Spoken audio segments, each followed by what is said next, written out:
Hey, um, I got very bored, so I decided to do another chapter of this story today. Not because I'm an attention whore, swear to God.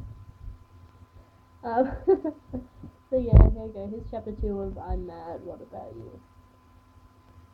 Sun was taunting me, and I was sure of it. On days when I felt like a proverbial storm cloud, why did the sun scorch me on contact with the outdoors? I limped down the road, where a silver Mercedes and a large, hulking white van were parked up against the gutter. I swallowed, trying to stop tears from welling up in my eyes. Not just from the teacup embedded in my foot, or from the immediate betrayal of my mother. I just had to keep some strength left. Some of it. Something told me that I'd need it to deal with Natasha. "You're bleeding," came a voice. Genuine. I lifted up my foot and inspected it. "So I am," I remarked, and plopped down on the concrete path to tend to my wound. The boy who had voiced his concern came over and stood next to me. Do you want some help?" "Not really," I said, in a quiet, serious voice that I usually reserve for the people at school. "It's kind of my job," he said. "What?" "It's your job to tend to girls who stand on teacups," I asked him. He chuckled softly. "No, it's my job to help and stuff," he shrugged. "Oh, you work for her, don't you?" I asked. He nodded and gave a dark sound. "Well, I hope she paid you well, for your soul and stuff." This produced a good-natured laugh.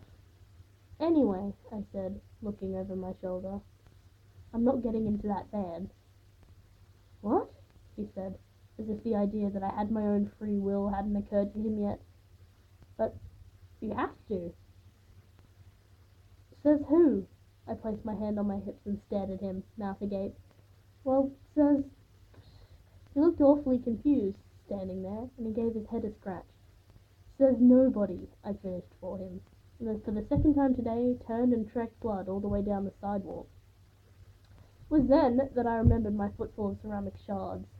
The sharp onset of pain hit me like a crate full of grenades, but I pushed on. I would not get into that van. The camera's all over.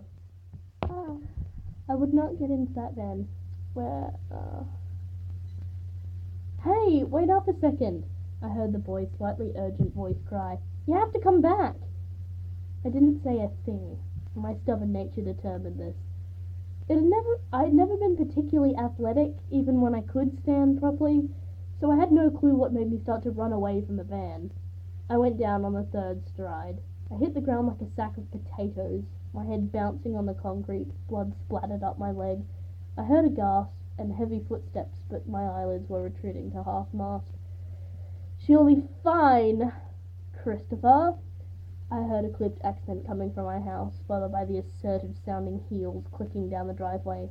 The bitch, I hope she tripped. Of course, she didn't. She reached the side of the van in record time. Not addressing me, she informed the helper boy to put me in the back of the van. Then she clumped over to the Mercedes and disappeared inside. He knelt down beside me, tisking slightly, and held out his hand. I took it, and leaving an assortment of broken teacup on the driveway, stood and, giving one last look at the van, headed towards it.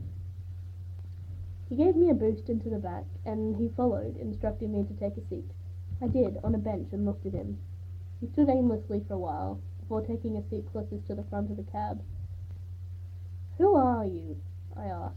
You know what, scratch that. It's more interesting if I get to name you. You're now Craig," I informed him, to which he blinked. "What?" I asked him. "I must say, Craig, I am disappointed. I thought you'd enjoy such a good name." "My name's Chris," he informed me, a look of total seriousness painted on his face.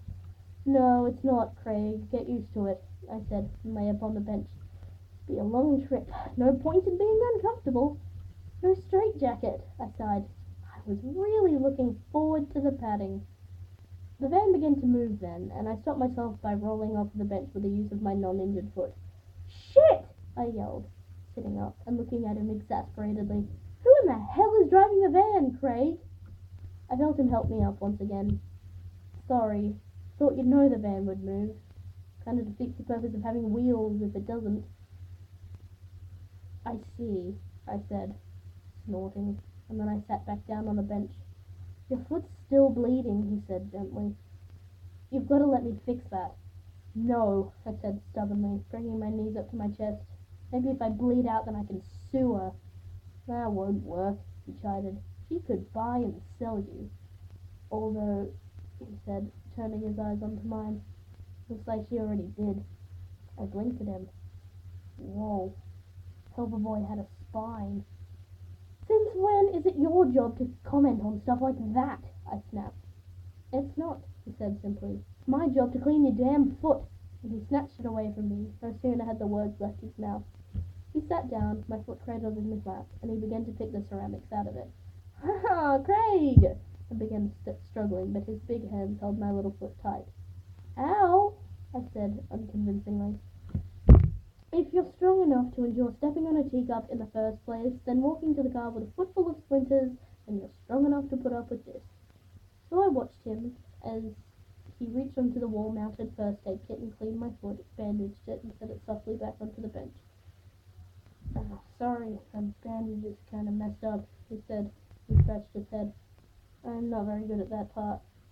Okay, now I was confused. This boy's personality had completely changed. He went from being shy and uncertain to take charge and skills, and now he was back to being shy again and doubting himself. Craig, I said, you're way better at bandages than me, I'm sure. Thanks, I said, just to make him smile. And it worked.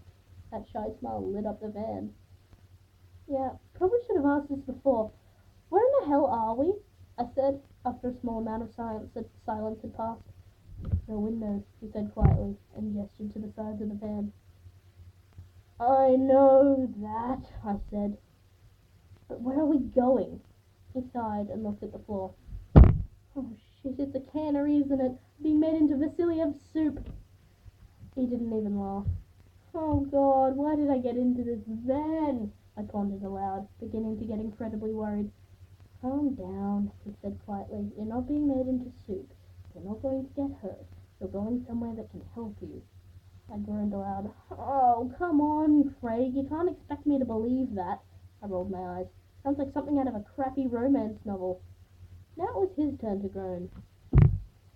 Look, he said, then stared at me blankly. What's your name again? Didn't tell you, I said. Oh, my mistake, he said. What is it? Not telling. I folded my arms. I'll tell you my name when you tell me where the hell this van is going. After a quiet sigh, he turned and looked me directly in the eyes. We're going to a place called Greenwich. It's a hospital for kids who need help. And you mean the kids who go mad? I said. But I'm not mad, I said evenly. I know I'm not. I don't need to go to hospital. He gave me a pointed look, and I said reluctantly, Francesca. Can I call you Franny? He asked, slyly. Franny to my friends, I said. You get to call me Craig, and I can call you anything I damn well want. You're getting off easy here. I looked away, making my hands together and letting them fall between my knees. You're not mad, I said, softly. Franny, he said. I know you're not. You know you're not. But it might be a little bit hard to convince them of that. End of chapter 2. Hope you enjoyed. I'll probably do 3 tonight. I'm very, very, very bored.